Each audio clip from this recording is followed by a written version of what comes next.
आयकर अधिनियम के अंतर्गत कौन सी आय भारत में उपार्जित या उत्पन्न मानी जाती है? पहला क्वेश्चन है, आयकर अधिनियम के अंतर्गत कौन सी आय भारत में उत्पन्न या उपार्जित मानी जाती है? ऑप्शन आपके सामने है, भारत में व्यापारिक संबंध से उत्पन्न होने वाली आय। बी ऑप्शन है, भारत में स्थित पूंजी संपत्तियों के हस्तांतरण से होने वाली आय। सी ऑप्शन है, निर्यात के लिए भारत में वस्तुओं का क्रय किया जाना। डी ऑप्शन है, उपरोक्त सभी। यहाँ पर इसका सही आंसर है ऑप्शन नंबर डी, बिल्कुल उपरोक्त सभी। नेक्स्ट क्वेश्चन की बात करते हैं। क्वेश्चन सेकंड है,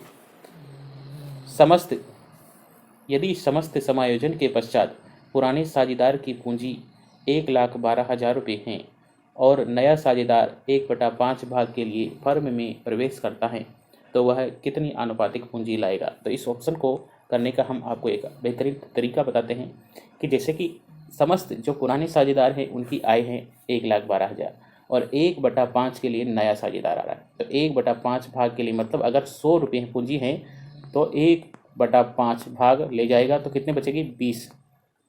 1/5 कितना होगा? 200 का 20, तो 1,00,000 जो 1,20,000 है वो हैं 80% के बराबर, तो 20% के बराबर कितनी होगी ये हमें निकालना है। मतलब एक चौथा क्वेश्चन में आपको करना है कि 1,20,000 रुपये आपके 80% के बराबर हैं, तो आपको 20% निकालना है इसका, ठीक है। तो यहाँ पर आपका आंसर हो जाएगा 30,000 रुपये, तो इसका सही आंसर हो जाएगा option number D. Option number D यहाँ पर करेक्ट हो जाता है, तो ऑप्शन नंबर डी यहाँ पर इसका सही आंसर हो जाता है। नेक्स्ट क्वेश्चन की बात करते हैं, हानियों एवं व्ययों को नाम कीजिए तथा प्राप्तियों और आय को जमा कीजिए। यह लागू है वास्तविक खाते पर, व्यक्तिगत खाते पर, अवास्तविक खाते पर, इनमें से कोई नहीं। तो इसका सही आंसर हो जाएगा अवास्तविक खाते पर। नेक्स्ट हम बात करते हैं, ऊंचे संगठन स्तूप व नीचे संगठन स्तूप पर विचार इनमें से संबंधित हैं। केंद्र का नियंत्रण, विकेंद्रीकरण, केंद्रीकरण, पुनर्केंद्रीकरण या नियंत्रण का विस्तार। यहाँ पर इसका सही आंसर हो जाएगा नियंत्रण का विस्तार, नियंत्रण का विस्तार। नेक्स्ट हम बात करेंगे, क्वेश्चन नंबर 5 है, यदि अनुपात ऊंचा है तो लाभदायिकता कम होगी। यह कथन सत्य है संचालक अनुपात के लिए, निवेश के प्रत्यय के लिए, शुद्ध लाभ अनुपात के लिए, उपरोक्त सभी। इसका सही आंसर हो जाएगा संचालक अनुपात के लिए, ऑप्शन नंबर 1 करेक्ट हो जाता है। नेक्स्ट हम बात करते हैं क्वेश्चन नंबर 6, संवेदनशील प्रशिक्षण कार्य हैं। संवेदनशील प्रशिक्षण कार्य हैं नियोजन का, निर्देशन का, नेतृत्व का, स्टाफिंग का। तो इसका सही आंसर है ऑप्शन नंबर सी, नेतृत्व का। क्वेश्चन नंबर 7 है, तरलता अनुपात तरलता की सबसे बड़ी कड़ी जांच है। चालू अनुपात, तरल अनुपात, पूर्ण तरलता अनुपात, उपरोक्त सभी।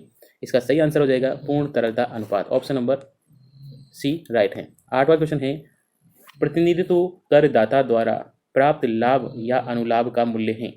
कर योग्य, कर मुक्त, आंशिक कर योग्य, आंशिक कर मुक्त, उपरोक्त में से कोई नहीं। तो इसका सही आंसर है कर युक्त, कर योग्य, कर योग्य, ऑप्शन नंबर 1।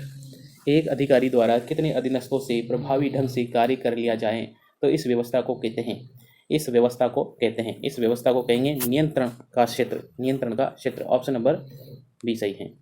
यहाँ पर है 10वां क्वेश्चन है, देनदार आवर्तन अनुपात क्या होगा यदि विक्रय 1,80,000, देनदार 11,260 हैं। तो इसका जो अनुपात होगा वह होगा 16 गुना।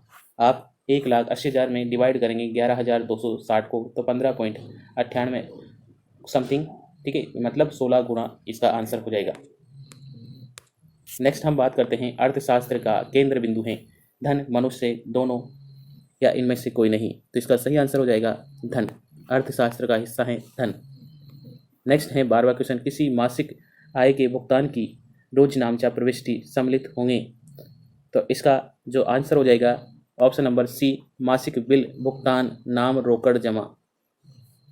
नेक्स्ट क्वेश्चन की बात करते हैं, क्वेश्चन नंबर 13 है, प्रेषक को चाहिए कि वह अपने को प्रेषित की स्थिति में डालकर संदेश को प्रेषण करे।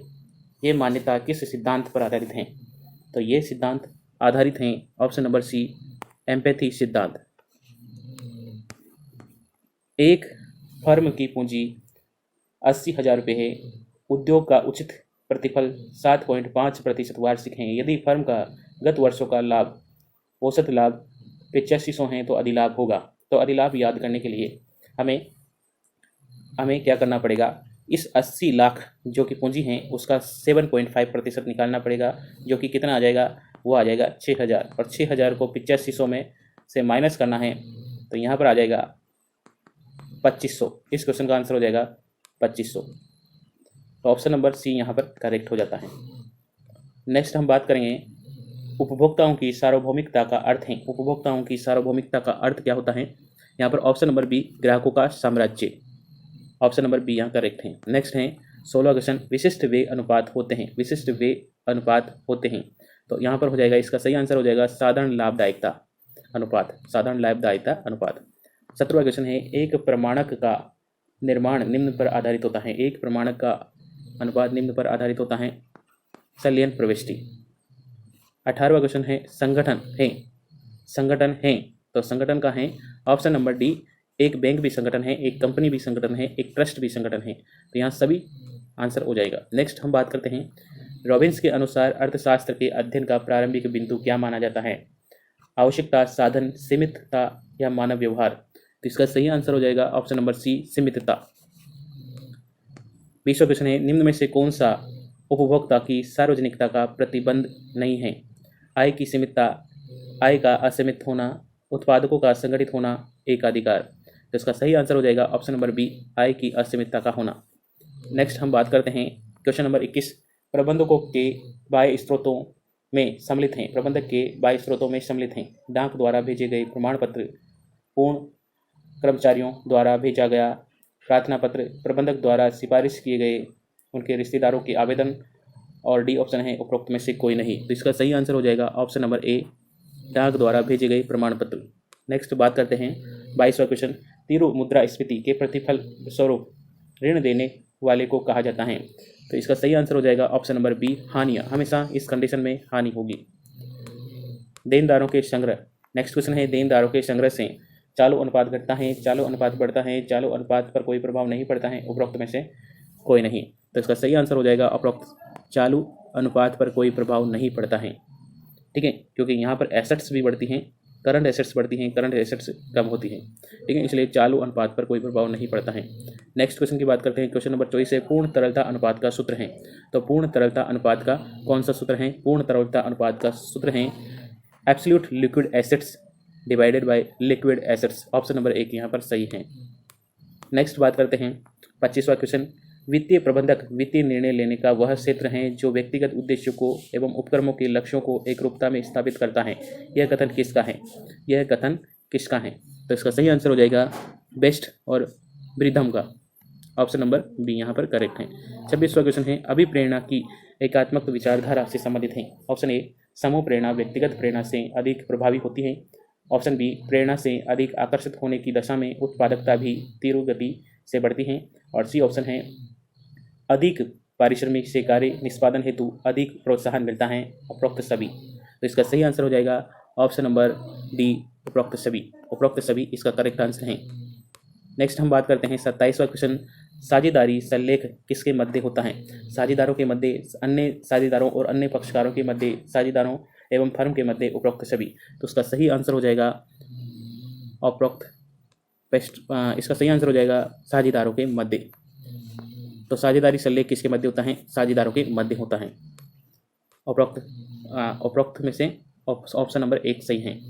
नेक्स्ट हम बात करते हैं 28वां क्वेश्चन है, वार्षिक खाते पर ब्याज देय होने का लेखा क्या होता है। वार्षिक खाते पर ब्याज देय होने का लेखा होता है option number C, interest account debit to unity. Next हम बात करते हैं 29वां क्वेश्चन है, अभिप्रेरणा की परंपरा विचारधारा है भय दंड विचारधारा, पुरस्कार की विचारधारा, कैरेट एम स्क्रिप्ट की विचारधारा। ऑप्शन है 1, 2 और 1। ऑप्शन बी 1 और 3। ऑप्शन सी है 1, 2 और 3।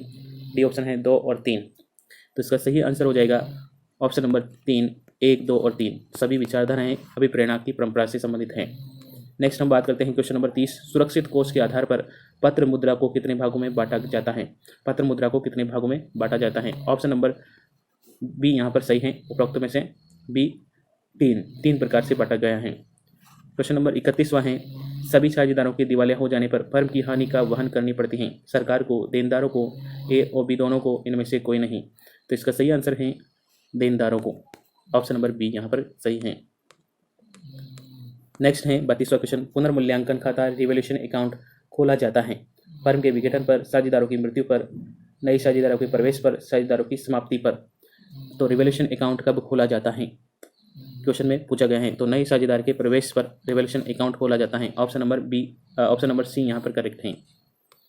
नेक्स्ट हम बात करते हैं क्वेश्चन नंबर 33 है, नियंत्रण प्रक्रिया के तत्वों की संख्या है, नियंत्रण प्रक्रिया के तत्वों की संख्या कितनी है?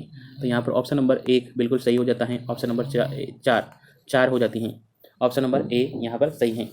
34वां क्वेश्चन है, औपचारिक संगठन के संदर्भ में सत्य है। पहला कथन है, इनमें से संगठन म्यूचुअल का प्रयोग होता है। दूसरा कथन है, इसका निर्माण शीर्ष अधिकारियों के द्वारा किया जाता है। तीसरा कथन है, इनमें संगठन चार्ट की विशेषता आवश्यकता नहीं पड़ती है। 4 नंबर, यह यांत्रिक प्रविष्टि का संगठन है। 5, इनमें पत्र सत्ता क्षैतिजी होती हैं।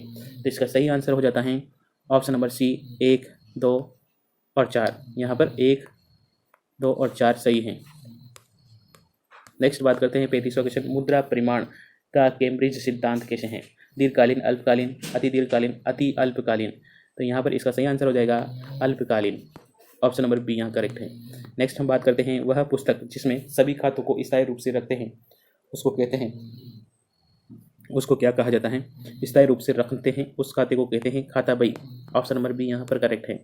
नेक्स्ट हम बात करेंगे 37 और लास्ट क्वेश्चन, मौद्रिक अभिप्रेरणा नहीं है, बोनस, वेतन, मजदूरी, प्रीमियम। ये यहाँ पर अपने पास पॉइंट हैं और यहाँ पर अपन को कोट का प्रयोग करना है और ए, बी और सी, डी ऑप्शन है, ए ऑप्शन है, ए और 2, बी ऑप्शन है 2 और 3, सी ऑप्शन है 3 और 4 और डी ऑप्शन है इनमें से कोई नहीं। तो इसका सही आंसर हो जाएगा इनमें से कोई नहीं। आज का सेशन आपको अच्छा लगा हो तो लाइक और शेयर करना है। चैनल अभी तक सब्सक्राइब नहीं किया है तो सब्सक्राइब करके बेल आइकन प्रेस करना है ताकि आने वाले वीडियो की नोटिफिकेशन आपको मिल जाए। धन्यवाद।